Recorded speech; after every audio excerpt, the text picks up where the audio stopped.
There's a company that owns almost nothing you'd ever buy, and yet its products pass through nearly every supermarket supply chain on earth.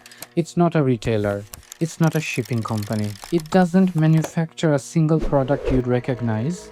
It makes wooden pallets. The same flat wooden platform sitting under boxes in every warehouse you've ever seen. Except it never actually sells you one. It's called Brambles, and its pallets alone number over 300 million, worth roughly $17 billion. Every single pallet gets used, you picked up and reused again and again, sometimes for over a decade.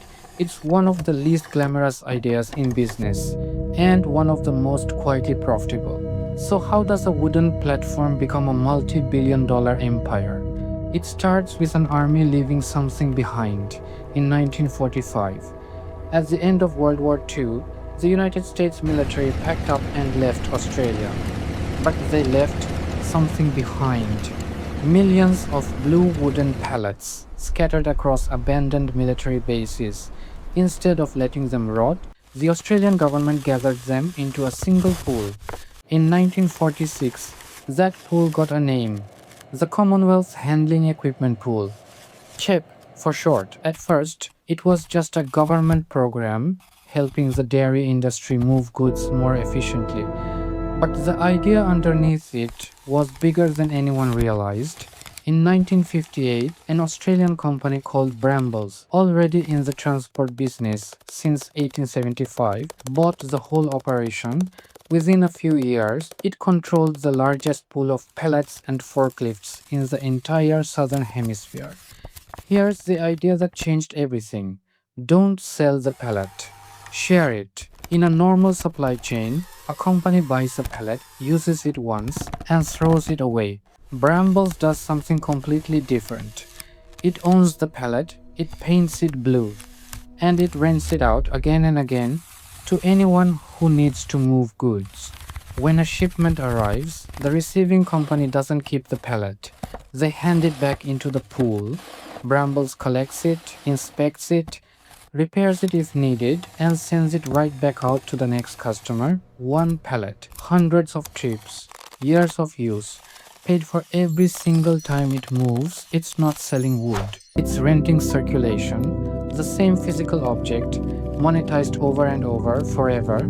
Today, Brambles Pool holds more than 348 million pallets, crates, and containers. That network runs through roughly 60 countries, supported by over 750 service centers. In its most recent full year, underlying operating profit reached $1.37 billion, up 10%. Net income climbed nearly 15% to $896 million. Return on capital invested sits at nearly 22%, an extraordinary number for a company that's essentially in the business of wooden boards. Nearly every fast-moving consumer product you've ever bought, food, drinks, household goods, has ridden on one of these pallets at some point. Running a pool of hundreds of millions of physical objects isn't simple or cheap. Pallets get lost, they get damaged. Some are simply never returned. Brambles has to constantly repair, you replace, and track an asset that's scattered across the entire planet. It spends over 12% of its sales revenue every year just buying new pooling equipment to keep the network running. Currency swings and inflation in countries like Turkey and Argentina have added real unpredictable costs to the business. It's a business that looks simple on the surface and is genuinely difficult to run underneath it. But here's why it works anyway. Once the pallet exists, almost every trip after the first one is close to pure profit. The company's operating margin has been quietly expanding year after year as its network gets more efficient. Return on capital invested near 22% puts it in the same league as some of the best-run industrial businesses in the world.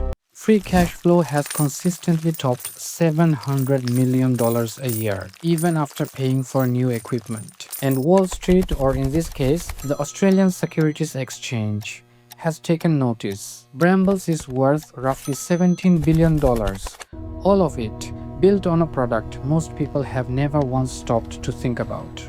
But even an empire built on wooden pallets has real vulnerabilities. In early 2026, like-for-like pallet volumes actually declined as customers optimized their own inventory and used fewer pallets per shipment. That's the risk of being tied to consumer demand. When the world buys less, fewer pallets move. There's also constant competition from cheap disposable pallets, the very thing Brambles' entire model was built to replace.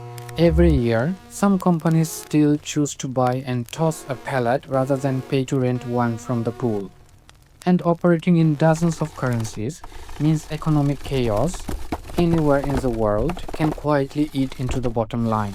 So, how does a 150-year-old logistics business plan to stay essential for the next 150? It's putting tracking technology on millions of its pallets, turning a simple wooden board into a live data source. Every movement, every location, every cycle can now be tracked digitally across the entire network. The company has committed to generating at least $750 million a year in free cash flow through 2028, and it's targeting several more points of margin expansion by continuing to convert companies from disposable pallets to pooled ones. The strategy is the same one Bramble stumbled onto in 1958. Buy the boring asset nobody wants to manage and let scale do the rest. Which brings us back to the question this story started with. How does a wooden platform become a multi-billion-dollar company? Because almost everything physical in the modern world has to move, and moving it efficiently again and again is worth paying for. Brambles didn't build its fortune by inventing a new product. It built one by refusing to throw an old one away. Every blue pallet sitting quietly in a warehouse is a tiny piece of a business that circles the globe 60 countries at a time. The next time you see a stack of blue pallets behind a grocery store, remember, you're looking at one of the most quietly profitable ideas in modern logistics.